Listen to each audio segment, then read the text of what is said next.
এই শীতকালে বাজারে গেলে চারিদিকে এত সুন্দর সুন্দর সব সবজি যে কাকে ছেড়ে কাকে দেখি আর কাকে রেখে কাকে নিই, এরকম অবস্থা।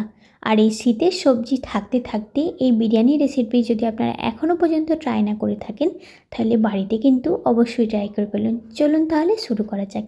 এখানে আমি স্ক্রিনে দেওয়া সমস্ত রকম সবজি নিয়েছি ফুলকপি, সিম, ক্যাপসিকাম, বিনস, গাজর ও মটরশুঁটি। এবার এই সমস্ত সবজিগুলোকে আমি একে একে ভেজে নেব।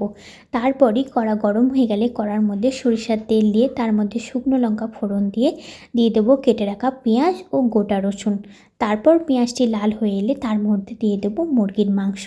এবার এই মুরগির মাংসের মধ্যে সমস্ত রকম মশলা দিয়ে মুরগির মাংসটিকে ভালোভাবে কষিয়ে নেব।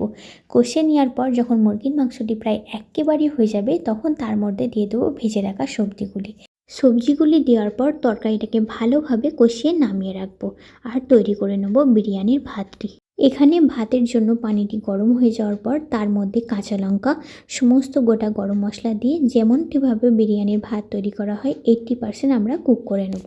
ভাতটি হয়ে যাওয়ার পর আমরা লেয়ার বাই লেয়ার বিরিয়ানিটিকে সাজিয়ে নেব।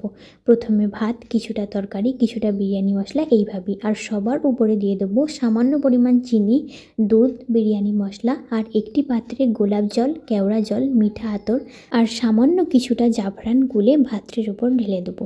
দিয়ে দেবো গোটা গোটা কাঁচা লঙ্কা আর ধনেপাতা। ওপরে ছড়িয়ে দেওয়ার পর তার উপর পরিমাণ মতন ঘি দিয়ে দেবো। এখানে আপনারা বিরিয়ানির ঘিটা একটু বেশি দেবেন, কারণ এতে স্বাদ দ্বিগুণ হবে। তারপরই 15 মিনিট আমরা দমে দিয়ে দেবো। আর বিরিয়ানির দম কিন্তু একদম পারফেক্ট হওয়া চাই। ভালোভাবে দম দিয়ে দেওয়ার পর তৈরি হয়ে যাবে আমাদের গরম গরম বিরিয়ানি। রেসিপিটি কেমন লাগলো আমাকে অবশ্যই জানাবেন। আজকের মতো তাহলে এখানেই বিদায় নিচ্ছি। দেখা হবে পরের আরেকটি ভিডিওতে। আল্লাহ হাফেজ।